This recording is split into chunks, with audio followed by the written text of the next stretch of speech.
The CEO of a new charitable trust, EVolocity, was in Nelson this week to rally teaching institutes to the cause. EVolocity is New Zealand's largest electric vehicle event, and a large component of it involves high school teams building electric vehicles to compete at the main event at the end of each year. I caught up with CEO Rob McEwen in our Mainland studio this week. Can you please tell us a bit more about this company? Sure. Actually, EVolocity is a charitable organisation, and we are all about inspiring youth in New Zealand to think about the future of transport and the sustainable, environmentally friendly future of transport through getting them involved in electric vehicles. So we run an annual a project-based learning competition for kids in high schools, and there's opportunities for youth outside of high schools to be involved as well, and then that culminates in an end-of-year festival where the high schools competition is a component of that festival. So during the year the kids get to design and build their own electric vehicle, so it involves mechanical engineering skills, design skills, a bit of electrical engineering, and some power electronics, and some computer programming. And then they put their teams together. We provide them with an electric motor kit, and then at the end of the year they get to have a lot of fun with their vehicles at a motorsport park. Well, I think you get swamped with that one, wouldn't you? Yeah, you know, look, I think youth are engaging with it.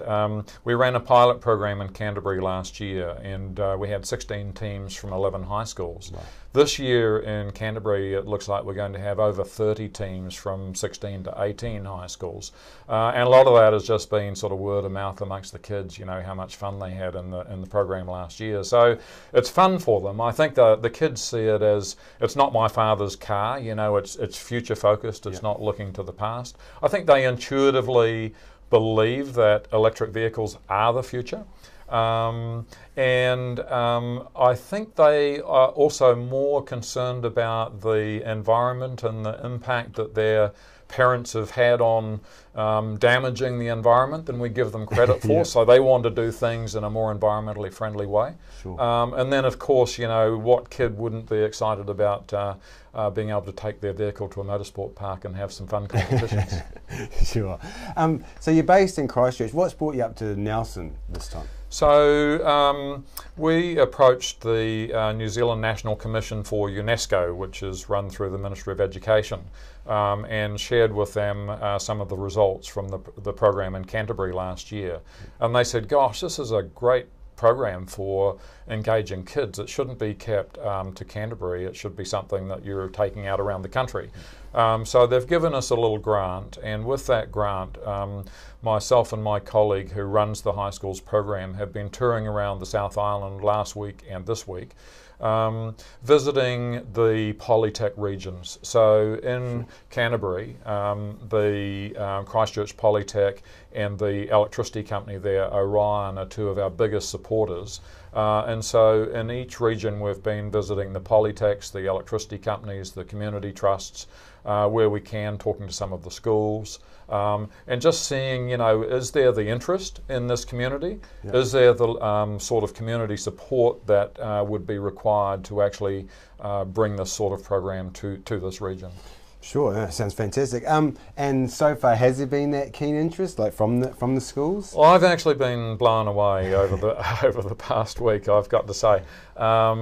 Yeah, I mean, pretty much everywhere we've gone, whether we're talking to the electricity company, whether we're talking to the kids or the teachers, whether we're talking to the Polytechs, whether we're talking to the community trusts, in some cases like there's, for instance, NMIT has a trades academy that they work in association with local high schools, and it's like, yeah, okay, this could be something new in the way of a new program that sort of really hooks into a new group of kids.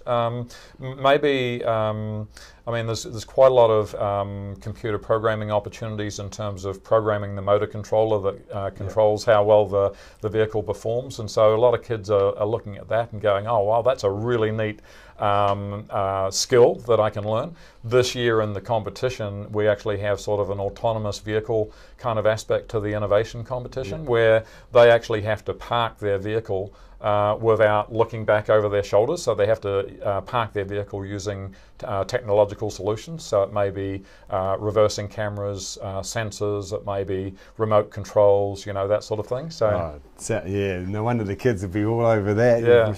And what are you looking for from the community? I mean, obviously you need community help to get this up. What are you looking at from the community? Yeah, a variety of things. Obviously we're looking for, is there a groundswell of interest amongst the schools and amongst the kids and the teachers?